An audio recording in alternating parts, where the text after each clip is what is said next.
ఇక mega DSC ఉద్యోగ నియామకాలపై జగన్ వ్యాఖ్యలను ఖండించారు ఎమ్మెల్సీ పేరా భత్తుల రాజశేఖర్. జాబ్ క్యాలెండర్ అంటూ నిరుద్యోగులను యువతను మోసం చేసినటువంటి ఘనత జగన్మోహన్ రెడ్డికి దక్కుతుందంటూ విమర్శించారు. టీచర్లు హక్కుల కోసం ధర్నా చేస్తే తప్పుడు కేసులు పెట్టిన చరిత్ర గత వైసీపీ ప్రభుత్వానిదని అన్నారు. కూటమి అధికారంలోకి వచ్చిన తర్వాత మెగా డిఎస్సితో పాటు అవినీతి లేకుండా 16,000 పోస్టులు ఇచ్చిందని గుర్తు చేశారు.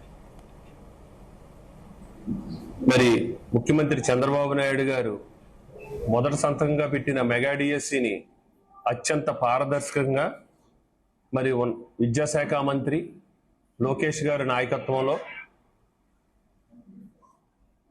ఎక్కడ అవినీతి లేకుండా మరి 16,000 పైచిలుకు పోస్టులు ఇచ్చిన మాట ప్రకారం 150 రోజుల గడువులోనే అన్ని అడ్డంకుల్ని అధిగమించి కోర్టు కేసుల నుంచి అన్ని ప్రతిపక్షం పెడుతున్న ఇబ్బందుల నుంచి అన్ని అడ్డంకుల్ని అధిగమించి అత్యంత పారదర్శకంగా నిర్వహించిన మెగా డిఎస్సి ఇది.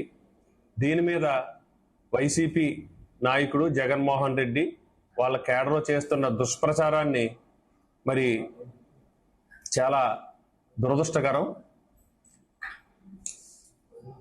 దొంగపడిన మరి 6 నెలలకి కుక్క మురిగిందన్నట్టు మెగా డిఎస్సి జరిగి సంవత్సరం కాలం అవుతుంది.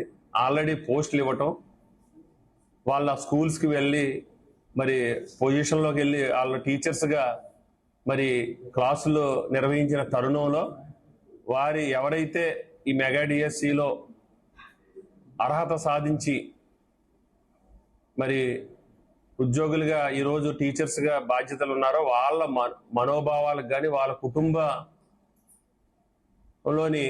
ఒక అలజడి సృష్టించడానికి జగన్మోహన్ రెడ్డి ఆడుతున్న ఈ నాటకం ఇది. ఎందుకంటే మెగా డిఎస్సి గురించి మాట్లాడే అర్హత జగన్మోహన్